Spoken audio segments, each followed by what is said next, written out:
name is Philip Marcus. I'm from the Bronx, New York. As long as I can remember, I knew that I was different. I knew that I was gay. Because I went to an all-boys Catholic high school, it was something that was like right there in your face. There was a teacher who would oftentimes begin class by asking, which actress do you want to marry? That was hard for me as a gay man because I didn't want to compromise myself by lying. I also didn't want to kind of out myself, especially at that age. So the summer between sophomore and junior year, I had the chance to go to Italy. It was the first time I had studied abroad, and it was a time where I got to really just be independent. When I got to Italy, one of the moments that I had as we left the Colosseum, as we walked away, I saw two men kissing.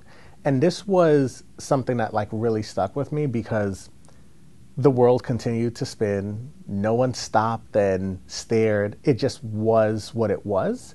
And I think that gave me a level of courage. So one of my friends who came with me from school, who was also on that trip, I decided that I would tell him. One day we were at our hotel and, I just said, I have something to tell you. And he's like, what? And I was like, I'm gay. And then he said, okay, so what do you have to tell me? It was really a non-issue for him. I think that gave me a sense that it was okay to be who I was. When I came back from Italy, now it's my junior year, I was kind of newly out, or at least not denying who I was. I'm watching American Idol with my mom, and I decide to come out to her. So I explained to her I had developed really close friendships with people. There were other gay students who were in my class. As I told her that, I also said that, I'm gay. And her response was, I know. She said that she was really happy that I got to be who I was, but at the same time, she was really sad because she understood the way that gay people were treated in society and in the world. When I graduated from, or was about to graduate from high school, I knew that I wanted a very different experience. I felt like I wanted a break, and Wesleyan was number one. This was really the first space where I attended school where people came to school and they were out. And I think that there was like a level of freedom that like really screamed queer joy. I had been dating someone who was in that small group from high school. I was able to be very open about my relationship, and I was able to talk about my feelings and my struggles with friends. I didn't feel othered. They didn't see it as different. More than anything, they were able to understand me in maybe a way that that high school teacher just couldn't. When I graduated, I had joined New York City Teaching Fellows. When I ventured into teaching, one of the things that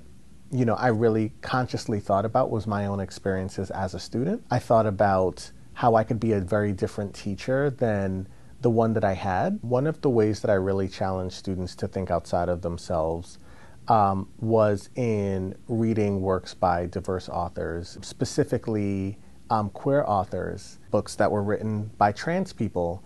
It's really thinking about why it was important that their story be told. There was a moment where a student came out to me. It was like, okay, right? It's okay to be who you are. It's not okay for people to question your sexual orientation. I would like to think that in that moment, I was the teacher who I most needed, and I helped to at least give him a sense that things would be okay. Part of I think the responsibility that we have to each other is to affirm each other as we naturally show up. If I were talking to my younger self, I probably would say don't betray your authenticity. Because even though it creates a lot of challenges, it's also your greatest gift.